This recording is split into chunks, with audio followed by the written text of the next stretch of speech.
नमस्कार भक्तजनों। आषाढ़ मास की योगिनी एकादशी भी बहुत खास मानी जाती है।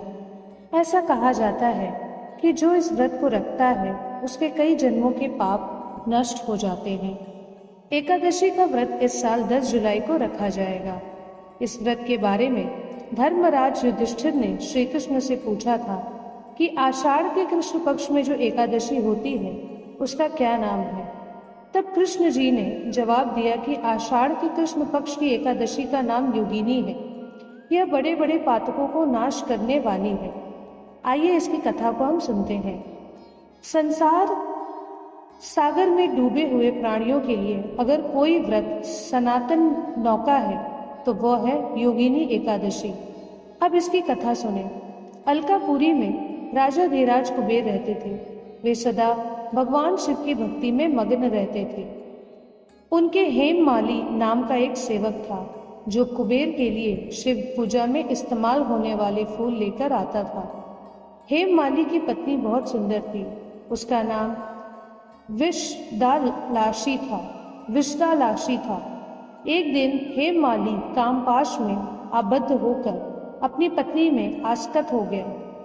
मानसरोवर से फूल लाकर अपने घर में ही ठहर गया। उधर कुबेर शिव पूजा के लिए फूलों का इंतजार कर रहे थे। उन्होंने दोपहर तक फूल आने की प्रतीक्षा की, लेकिन हेममाली अपनी पत्नी की कामना में आसक्त हो अपना इच्छा के अनुसार घर में ही रमण कर रहा था। यक्षराज ने कुपित होकर सेवकों से पूछा कि दुरात्मा हेममाली क्यों नहीं आ रहा, इस बात का पता तो लगाओ। तब यक्षों ने सारी बात बताई। यह सुनकर कुबेर को बहुत गुस्सा आया और उन्होंने हेममाली को बुलाया। आने पर हेममाली के नेत्र भय से व्याकुल हो रहे थे। वह आकर कुबेर के सामने खड़ा हुआ। कुबेर ने कहा, तूने भगवान की अवहेलना की है, अतः क्रोध से युक्त और अपनी उस प्रियतमा से वियुक्त होकर इस स्थान से भ्रष्ट होकर अन्यंत्र चला जा। कुबेर के ऐसा कहने पर उस स्थान से नीचे गिर गया। कोढ़ों से सारा शरीर पीड़ित था, परंतु शिव पूजा के प्रभाव से उसकी स्मरण शक्ति ही रह गई थी। इसके बाद इधर उधर घूमता हुआ वह पर्वतों में श्रेष्ठ मेरगिरी पर्वत शिखर पर गया। वहां उसे तपस्या से मुनि मार्कंडेय जी का दर्शन हुआ। पापकर्मा यक्ष ने दूर से ही मुनि के चरणों में प्रणाम किया। मुनिवर मार्कंडेय ने उससे सारी बात पूछी। उसने जवाब दिया कि मैं कुबेर का अनुचर हूँ। मेरा नाम हेममाली है। मैं कुबेर जी को रोज शिव पूजा के लिए उद्यान से ताज़ा फूल लाकर देता था। एक दिन पत्नी के साथ रहने के कारण मुझे समय का बोध नहीं रहा और राजा धीराज कुबेर ने मुझे श्राप दे दिया, जिससे मैं आक्रांत होकर कोढ़ी हो गया। मैं अपनी पत्नी से बिछुड़ गया।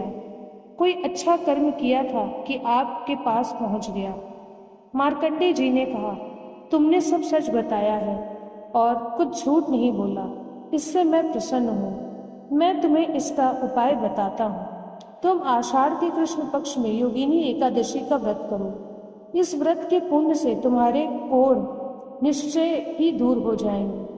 भगवान श्री कृष्ण कहते हैं, ऋषि की ऐसी बातों को सुनकर हेममाली मुनि के चरणों में गिर गया। इसके बाद मार्कंडेय जी के कहे अनुसार उसने योगिनी एकादशी का व्रत किया, जिससे उसका शरीर पहले जैसा वैसा ही हो गया और कोढ़ दूर हो गया। मुनि की कथा अनुसार उस उत्तम व्रत का अनुष्ठान करने पर वह सुखी हो गया।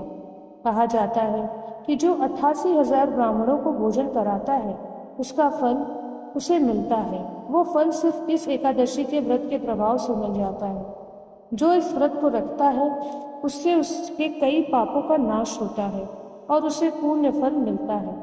इस कथा को सुनने और पढ़ने से भी खास फल मिलता है। इसी के साथ योगिनी एकादशी की व्रत कथा समाप्त होती है। आप योगिनी एकादशी के व्रत के दिन इस कथा को जरूर सुने। इससे भगवान विष्णु भी आपसे प्रसन्न होंगे और आपकी सारी मनोकामनाएं पूरी करेंगे। इस दिन ब्रह्म मुहूर्त में उठकर पूजा जरूर करें। योगिनी एकादशी के दिन आप अन्नदान, पीले वस्त्र, जल से भरा घड़ा और मौसमी फलों का दान कर सकते हैं। इसके साथ ही जरूरतमंदों और ब्राह्मणों को अपनी सामर्थ्य के अनुसार भोजन कराना भी बहुत पुण्यकारी माना गया है। धार्मिक मान्यताओं के अनुसार अपनी राशि के अनुसार दान करने से भगवान विष्णु यानी श्री हरि की विशेष कृपा प्राप्त होती है और जीवन में सुख समृद्धि आती है। कुछ प्रमुख राशियों के अनुसार दान के उपाय कुछ इस प्रकार हैं। मेष राशि, घी और लाल रंग की वस्तु का दान करें। वृषभ राशि, कमल का फूल अर्पित या दान करें। मिथुन राशि, हरी मूंग की दाल और जल दान करें। कर्क राशि, जरूरतमंदों को खीर का दान करें। सिंह राशि, गुड़ का दान करें। कन्या राशि, किसी गरीब व्यक्ति को भोजन कराएं, अन्नदान। तुला राशि, सफेद तिल से बने लड्डू दान करें। वृश्चिक राशि, केसर या लाल रंग की वस्तुएं दान करें। मकर राशि, काला तिल या अन्न का दान करें। मीन राशि, काला तिल या अन्न का दान कर सकते हैं। दान के अलावा यदि आप व्रत रखते हैं तो एकादशी तिथि पर ओम नमो भगवते वासुदेवाय का जाप जरूर करिए और द्वादशी के दिन पूजा संपन्न करके ही पारण कीजिए। इसी के साथ दोस्तों योगिनी एकादशी की व्रत कथा समाप्त होती है। इस दिन बताए गए विधि अनुसार आप पूजा करिए, जो कि इस चैनल पे कल वीडियो अपलोड हुआ है। उसमें आप सुन सकते हैं कि किस तरीके से आपको योगिनी एकादशी की पूजा करनी है।